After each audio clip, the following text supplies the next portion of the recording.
Chapter close नहीं हुआ है। ये सवाल है, ये बड़ा इंपॉर्टेंट है। कुछ अहम सवाल है। पहला सवाल, अगर इलेक्शन कमीशन भी कहता है कि जीतने के लिए 28.1 वोट्स चाहिए थे, तो कैंडिडेट नंबर 3 को 31 वोट्स क्यों डाले गए? सिंपल एंड स्ट्रेट फॉरवर्ड, ताकि बीजेपी की जीत जो है वो मुमकिन बनाई जा सके और उनको जो है हॉर्स ट्रेडिंग में आसानी हो। नंबर 2, अगर ये इतना कॉन्फिडेंट थे कि ये चारों सीटें जीत रहे हैं, तो कांग्रेस को क्यों नहीं उन्हें सीट नंबर 1 या सीट नंबर 2 दी? कि या वो डील का हिस्सा था, मैच फिक्सिंग का हिस्सा था कि इनको 2 तो 2 चौथी, 1 या 2 नहीं। तीसरा, कल फारूक साहब ने बयान दिया, उन्होंने बोला कि बीजेपी ने उनको ऑफर की थी कि आप हमें 1 सीट दो, 3 आप लो। तो इसका मतलब डायलॉग चल रहा था, जो हम बार बार कह रहे हैं, तो डायलॉग तो चल रहा था। क्या इन्होंने अपने एलाइज को बोला कि इनका डायलॉग चल रहा है बीजेपी के साथ? और चौथी बात जो मोस्ट इंपॉर्टेंट है, इन्होंने बताया कि इनको मालूम है वो 4 कौन है। It is a moral imperative, इनको किसी भी हालत में वो नाम बोलने चाहिए, चाहे वो इनकी अपनी पार्टी के, मगर बोलना किसी भी हालत पर चाहिए। लेकिन ये जो नाम नहीं ले रहे हैं, देन ही इज गिल्टी। बाकी ये देखिए आप, एब्सटेन पर ये हम पर इल्जाम लगा रहे हैं, एब्सटेन करने से कि आपका जी जो है ये जो सपोर्ट कर रहे हैं उनको। अल्लाह माफ करे, अल्लाह माफ करे, अगर हमने वोट डाला होता तो आज मैं कहां कहां घूमता बोलने की यार मैंने नहीं किया। तो और मैं फिर बोलूं कि हमारे लिए नेशनल कॉन्फ्रेंस और बीजेपी में कोई फर्क नहीं है। जो कोई भी चीज नेशनल कॉन्फ्रेंस या बीजेपी करे वो सेम है। बीजेपी जो बाहर बोलेगी वहां सदन में, राज्यसभा में, ये वहां अंदर जाकर जो है उनके साथ बंद कमरों में बोलेंगे। सो हमारे लिए कोई फर्क नहीं है, हमने एब्सटेन किया है। और ये रूलिंग पार्टी को, हुकूमत इनकी है, ये खुद बोलते हैं हमें पता है कौन से 4 इंसान हैं, तो क्यों नहीं बोल रहे हैं? 4 ही क्यों, 3 और हैं जिन्होंने जो है रिजेक्ट किया है। और मैं आपको बताऊं वोट रिजेक्ट कैसे होता है। ये मान लीजिए मैंने दिखा दिया, यहां इंक लगी है, ये लगा लिया, हो गया रिजेक्ट, इसमें क्या प्रॉब्लम? सो ये कहना कि भाई हमने वोट देखे एजेंट ने और इसलिए वो नहीं हो सकता, दैट्स अ लाई। और फिर जब मैच फिक्सिंग हो तो उसमें क्या कह सकते हैं? अब मेरे को तो ज्यादा उर्दू आती नहीं है, वो शेर एक है ना, वो तू इधर उधर की ना बात कर, ये बता काफिला क्यों लूटा, मुझे रहजनों से गर्ज नहीं, तेरी रहबरी का सवाल है। ये let him take for the first time, let him be a man enough and take it on himself rather than putting the blame on everybody else. And now let him answer today that how did the match fixing take place. He has been caught red-handed. This is as clear as it can be. अब उस पर भी झूठ पे झूठ। हमारे CM साहब हैं, अच्छा नहीं लगता है, कभी कभी सच भी बोल दिया करें, इसलिए मैंने आपको तकलीफ दी थी। चलो साहब, एक सवाल रहेगा कि सीएम उमर अब्दुल्ला ने जब आज प्रेस वार्ता की, उन्होंने साफ तौर पर यह कहा उसमें कि हंदवाड़ा की जनता ने आपको साइलेंट रहने के लिए वोट नहीं दिया है, तो आप साइलेंट क्यों हैं? ये कब गए थे उनसे पूछने? उन्होंने प्रेस वार्ता में। अच्छा, गए थे। देखिए, जम्मू कश्मीर पीपल्स कॉन्फ्रेंस को 1.5-2 लाख वोट आया है और सारा का सारा वोट नेशनल कॉन्फ्रेंस के खिलाफ आया है। हमने लड़ाई उनके खिलाफ है वहां। तो उन्होंने मुझे इसलिए भी वोट नहीं दिया कि पीएसए लाने वालों को, हजारों लोगों को कत्ल करने वालों को, उनको जेल डालने वालों को, उनको वोट दे, इसके लिए तो मुझे नहीं दिया है उन्होंने। वो गरेबान में देखे, वहां उनको कश्मीरियों के खून के चींटे ही नजर आएंगे। सो इसलिए तो नहीं दिया था। So let him not try to be some कोई कि ये कोई बड़े मॉरली अपराइट है। जो मुझे वोट डालते हैं उनके लिए नेशनल कॉन्फ्रेंस और BJP, they are Bunty and Babli, कोई फर्क नहीं है दोनों में। सर, एक सवाल रहेगा सर, डेली वेजेस की बात जो है आज जब असेंबली में उठी तो उमर अब्दुल्ला साहब जो है अपनी फाइल को लेकर असेंबली से बाहर जाते हुए नजर आए। 6 महीने कमेटी बनाई गई थी और 6 महीने के बाद रिकॉर्ड जो है वो देना था। हमेशा डेली वेजेस की जब बात होती है तो उमर अब्दुल्ला साहब को आज मैंने भी सवाल किया, उन्होंने कहा हो गया हो गया हो गया, मतलब क्या हो गया? इसके साथ साथ एक चीज ये है कि एमएलए की जो तनख्वाह है उसमें इजाफा हुआ है, डेली वेजेस का नहीं। देखिए, जहां तक डेली वेजेस का सवाल है, we are totally with them, क्योंकि इनको सब ने धोखा दिया है। जब मैं भी हुकूमत में था तब भी कमेटियां ही बनी, कमिटी पे क्या कमिटी बेसिक हालत जो प्रॉब्लम है ये स्टेट गवर्नमेंट तक होता है। Once they make a promise they have to fulfil it. तो इन्होंने ये सारे वादे जो किए हैं इनका फाइनेंशियल ओवरलोड इतना है वो ये कर नहीं पा रहे हैं। So that's why they sort of ये जो है वो डिले कर रहे हैं।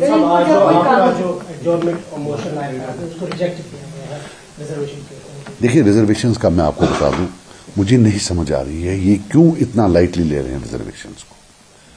और मैं आपको बताऊं रिजर्वेशंस का कॉन्सेप्ट है, इसको आप मिस्टेक ना करें। It's about denying employment to someone, कि हम ए को नौकरी नहीं देंगे और बी को देंगे। आप ये अंदाजा लगाइए पूरी दुनिया में जम्मू कश्मीर की जो एजुकेशन सिस्टम है उसका एक नाम है।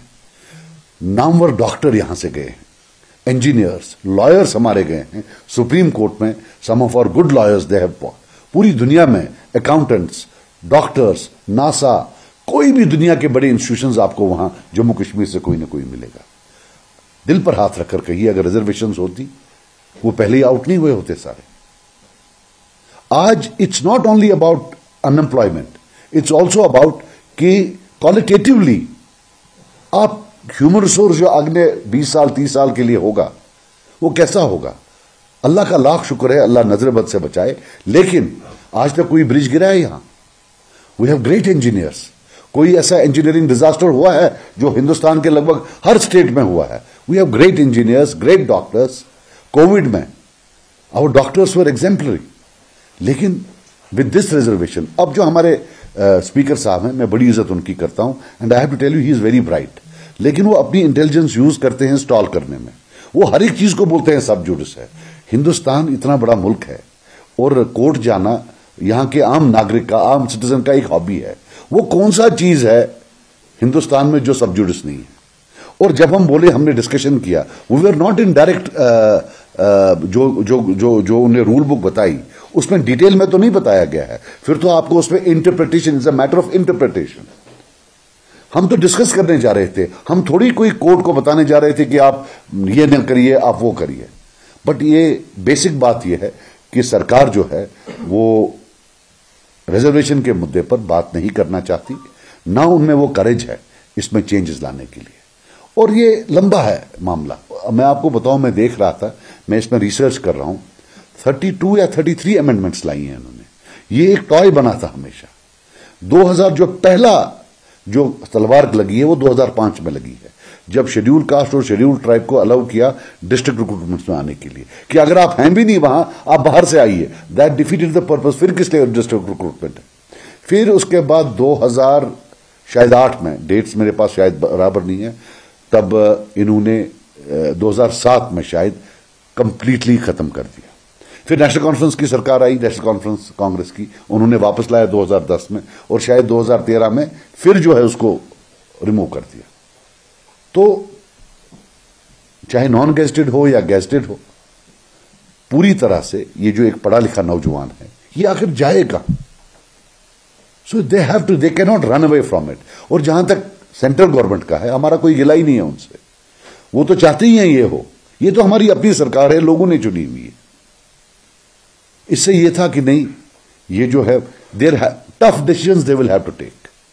कोई ना कोई तो नाराज होगा, ये कि कोई नाराज ही नहीं होगा वो नहीं पॉसिबल है। बट दे शुड नाउ, जो जस्टिस जिसको कहते हैं, they should do it. And our meritorious students should not become a victim of political experience कि साहब यहां मेरे वोट ज्यादा आने वाले हैं इसलिए मैं ये नहीं करूंगा। So whether it is reservation, तो उसमें भी यही है जो है इनका सेम जो है वो चल रहा है। जम्मू कश्मीर असेंबली में आज एक बात उठी, क्योंकि पिछले दिनों देखा किस तरीके के हालात मानसून में बने थे, जिससे जम्मू डिवीजन में बुरी हालत हो गई थी, लोगों की जमीन तक बह चुकी, घर की बात ही नहीं। मगर अभी तक कोई भी नेशनल कॉन्फ्रेंस के पास, जम्मू कश्मीर में मरकजी जो सरकार है उसके बाद अभी भी कोई पॉलिसी नहीं है उन लोगों को वापस अपनी जगहों पर या उनको कोई जमीन देने के लिए। नहीं, वो तो बिल्कुल होना चाहिए, बिल्कुल जो है। देखिए मैं आपको बात बता दूं, ये थोड़े बिजी हैं, थोड़ा सरकार बिजी है। जो अमीर लोगों की जमीन है उनके लिए, गरीब का टाइम बहुत बाद में आएगा। This government was made by poor people but it's working only for the rich people. आज असेंबली में एक चीज आपने भी मुशाहिदा किया होगा, जब आपने भी या बाकी लेजिस्लेटर्स ने महराज मलिक की डिटेंशन को लेकर बात की, तो अपोजिट में बीजेपी के लेजिस्लेटर्स जो जिस तरह से आग बगोला हुए, जिस तरह से उन्हें रिएक्ट किया, सो उनका जो रेस्पॉन्स या रिएक्ट हम देख रहे हैं, so how do you see this? देखिए, मैं आपको एक बात बताऊं, जो ये पीएसए कानून है, पहले ये एक काला कानून है। This is the worst thing that has happened to a Kashmiri, because Jammu वाले पर ये कभी लगा नहीं, मुझे माफ कर देना, कभी नहीं लगा, बहुत रेयरली लगा होगा। अगर 1000 पीएसए लगे होंगे, एक जम्मू से होगा। ये लगाई कश्मीर में है हमेशा। लाने वाले भी वो नेशनल कॉन्फ्रेंस वाले हैं, लगाने वाले भी के नेशनल कॉन्फ्रेंस वाले हैं। उनके टाइम में मैं देख रहा था 7 से 10,000 लोगों को ये लगा हुआ है पीएसए। तो ये जो महराज साहब हैं, इन्हीं की पार्टी ने कल सोशल मीडिया पर तंजन बोला कि लग रहा है कोई वापस आ रहा है, इसलिए महराज साहब की खिलाफ। तो कल ये महराज साहब के खिलाफ थे, आज ये असेंबली में महराज साहब के हक में थे। वही मैच फिक्सिंग वाला मामला है। वरना आप मुझे बताइए, एक ही पार्टी कल तंज कर रही थी और मुझे बड़ा गुस्सा आया जब मैंने उस दिन बोला ये हाउ डेयर, 2 दिन पहले, और आज जो वो उठ के उनका सपोर्ट कर रहे थे। महराज साहब के साथ ज्यादती हुई है, simple and straight forward, simple and straight forward ज्यादती हुई है। वो एक एलीट घर से नहीं है, जमीन से उठे हुए हैं, अपनी मेहनत से उठे हुए हैं, उनका अपना सारा जो है अचीवमेंट है, इसलिए उनके साथ कर रहे हैं। वो भी अगर किसी एलिटिस्ट पॉलिटिकल फैमिली से होते तो उनको कभी ये पीएसए नहीं लगता। पीएसए उनको इसलिए नहीं लगा है कि उनने कोई गलत किया है, बस ये उनको चुप करने के लिए। उनकी मुझे नहीं लगता कोई गलती। और बाकी जो हमारे फेलो वहां हैं वो बीजेपी वाले, उनको भी सोचना चाहिए कि at the end of the day it's about the institution of the assembly. कोई भी पार्टी, कोई भी बंदा, जो इदारा असेंबली है उससे बड़ा नहीं है। सर, उमर सरकार को बने हुए 1 साल हो चुका है। मैनिफेस्टो में उन्होंने बड़े बड़े वादे किए थे। जब उनको कोई काम के लिए बोले तो वो बोलते हैं स्टेटहुड वापस ले लीजिए। बिना स्टेटहुड के वो ट्रांसफर्स कर सकते हैं, लेकिन काम नहीं कर सकते। देखिए, मेरी बात सुनिए, जहां तक सीएम साहब का सवाल है, आजकल डिजिटल मीडिया है। एक ही एग्जाम्पल काफी है आपके लिए, स्मार्ट मीटर्स की। तब कैसे वो बोल रहे थे और जीतने अब आज जब पावर में वो कैसे बोल रहे हैं। जब उन्होंने मैनिफेस्टो बनाया, आप पढ़िए, उसमें किसी जगह नहीं लिखा है सब्जेक्ट टू स्टेटहुड। तब तो वो बोलते थे वो भी दे दूंगा, ये भी दे दूंगा। आफ्टर ऑल हमने भी कुछ सीटें तो बहुत कम से आ रही हैं, हम भी तो दब गए इसमें। आधु को बीजेपी बोला, आधु को बोला हम पावर देंगे, आधु को बोला हम गैस सिलेंडर्स देंगे। आप छोड़िए देने का, भी तो लोड बढ़ा दिया है उन्होंने। अगर किसी को नॉन मीटर एरियाज में 1000 रुपए का बिल था, आज 1500 का है। जब हमने लिखा, बोला नहीं हमने नहीं बढ़ाया, फिर देखा इन्होंने लोड बढ़ाया हुआ है। सो अगर किसी को 1 किलोवाट का ये चार्ज कर रहे थे, आज 2 या 3 किलोवाट का चार्ज कर रहे हैं। सो ये बहानेबाजी है। This government has lost its way. आप खुद देखिए ना, जो इवन ट्रेजरी बेंचेस में जो इनके मेंबर्स होते हैं, आप देखिए वो कितने गुस्से में होते हैं। और हां, और एक और चीज बता दूं इसमें, there is a total disconnect. ये अपने कामों में लगे हैं, अपोजिशन को बिलिटल करते हैं। जो ब्यूरोक्रेसी है वो बीच में और भी ज्यादा, वो तो टोटली अनकम्युनिकेबल है। मतलब आप उनके साथ कम्युनिकेट कर ही नहीं सकते। वहां से कोई जवाब ही नहीं। आप यहां से कुछ भी लिखो, वो लिखते हैं noted. What is your name? Noted. रहते कहां हो? Noted. So that is the whole thing, because once you start going after the opposition, so 2 की लड़ाई, तीसरे की जीत। So that's what they are doing. Sir, I have a question regarding Omar Abdullah. He said that I'll resign for a time bound. Do you think it's a word statement and he is very capable on the statement right now? ना तो हमारे home minister साहब ने कोई time दिया कब वो statehood देंगे, ना उमर अब्दुल्ला साहब ने टाइम दिया है टाइम कि वो रिजाइन कब करेंगे। मत 5 साल के बाद 3 दिन पहले करें, वो भी हो सकता है। तो ऐसे तो टाइम उन्हें दिया नहीं। वैसे ये वो he is not of that material की है। मुझे I would be surprised if he resign. एक नेशनल कॉन्फ्रेंस ने जो मैनिफेस्टो अपना जारी किया था, उसमें तीसरा पॉइंट था जो अहम सवाल मेरे लिए है खासकर, कश्मीरी पंडित विस्थापित की बात करें तो उन्होंने कहा था हम कश्मीरी पंडित विस्थापितों को कश्मीर घाटी में वापस दिखाएंगे। क्या लगता है आज तक जितनी भी असेंबली चली है, दूसरी असेंबली कश्मीर में इस साल की है और जम्मू में हुई, कहीं भी कश्मीरी पंडित विस्थापितों की बात नहीं उठाई गई? नहीं, वो आने तो चाहिए। वो तो हमारे जिस्म का हिस्सा है, हमारे समाज का हिस्सा है, आने तो चाहिए। तो ये उमर साहब अगर जो यहां हैं वो ना भाग जाएं, मैं उसमें ही खुश हूं। किसी को लाने की तो वो बात ये करें, जो यहां हैं वो कहीं भाग न जाएं, वो आप बात करें। But to be very honest, yes, that will be the glorious day when they come back. Thank you.